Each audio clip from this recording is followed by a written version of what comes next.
in a greenhouse around the corner, finding energy solutions. Just around the corner is where it's all happening.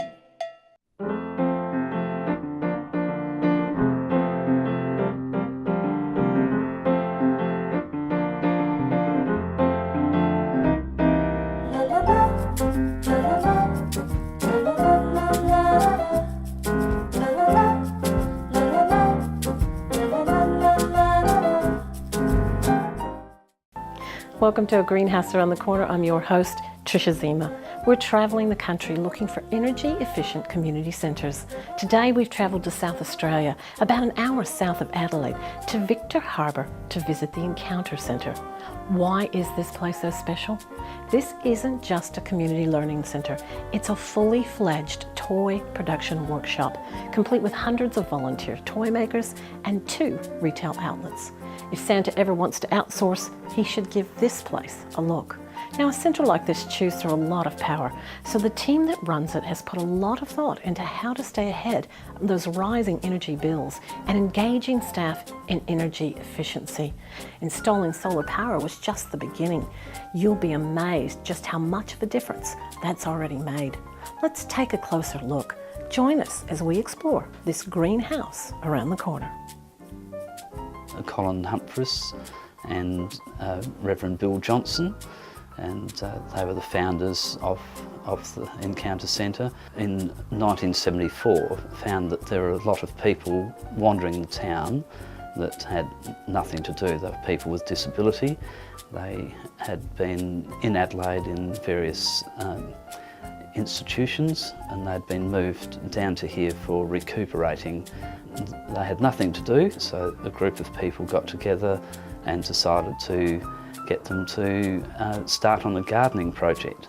Eventually that grew into making wooden toys, and eventually to Encounter Centre here, which was purpose-built in 2001. And the team at that time decided to make it as eco-friendly as they could. So they were told that they should put a biocycle system in, so it's quite a large system, and I think it's a 6,000 litre tank, and so that gets pumped around to water the grounds after it's been through the treatment process. And with such a large roof area for the building, we can collect a lot of rainwater and use mainly rainwater for watering the nursery area.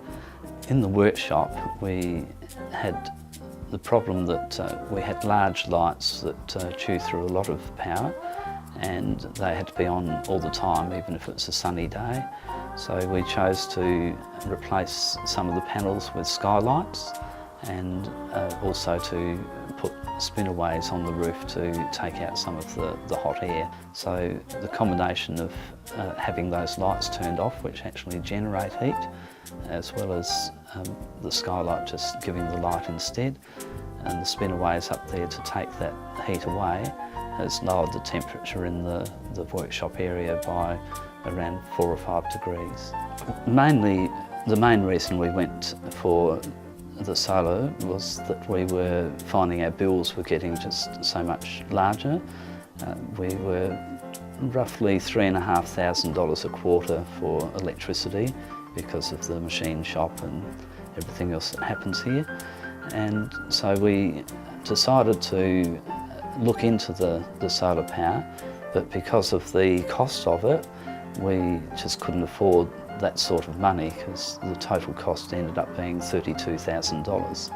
So we got Joan to start looking for grants. After we'd got the grant, we then managed to go onto a website that they provided 3 options for solar panel installation. 3 local companies gave quotes, and eventually choosing the Sustainable. The main thing with setting up a larger system like this is to find someone that actually has done it before, because it's a 21 kilowatt system with 84 panels on the roof. That's cut our bill now down to around 1,500 to 1,750 per quarter. So in the first year of it operating, we've saved roughly $7,000.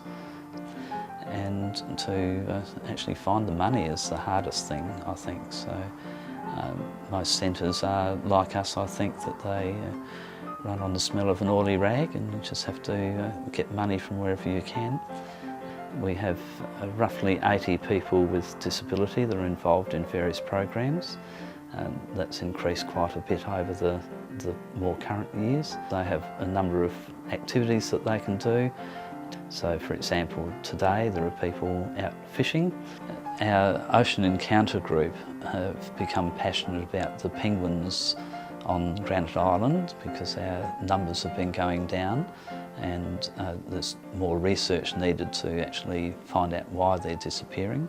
We've actually done some cutting of a CD, which is where have they gone.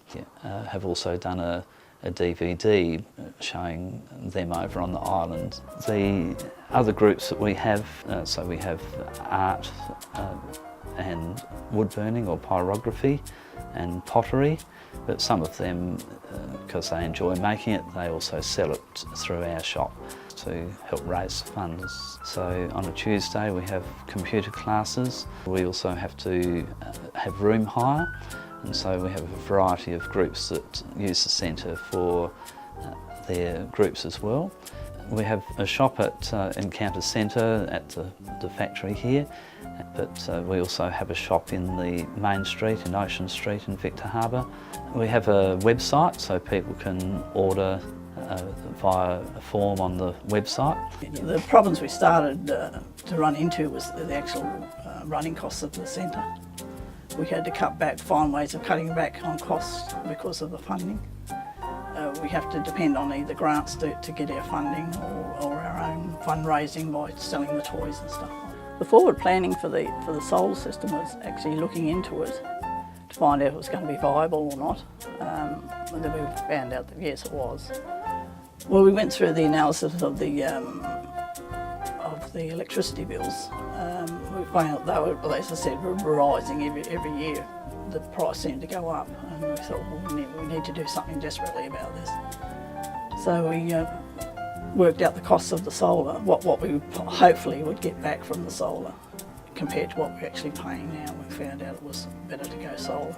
We engaged staff by talking to them about it, saying, we will save a lot of money by getting the solar, and also educating them about turning off lights and things like that. So if anyone who's thinking of doing solar, I would suggest to them to shop around, ask a lot of questions of people that have actually got solar and find out what their savings are and whether it is worth doing it and what size system they really need to have to actually save money.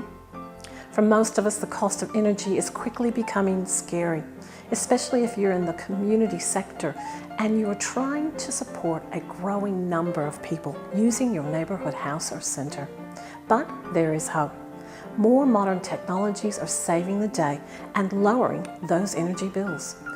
We know at first that the price tag on the new light bulb, fridge, or water heating system seems well out of the budget. But keep in mind, the initial money outlaid is returned to you over time with lower electricity bills, especially as electricity and gas prices are on the rise by an estimated 3 to 5% per year. But it is vital to do your homework.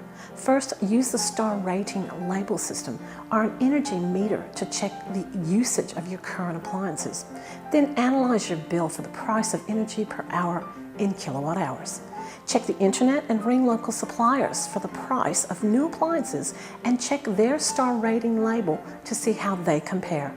Finally, calculate the cost of the replacement and the potential savings and watch your committee members' faces light up. Calculating these savings is not a scary process. Then you can enjoy spending those savings on other improvements around your centre. Visit a Greenhouse Around the Corner website for details.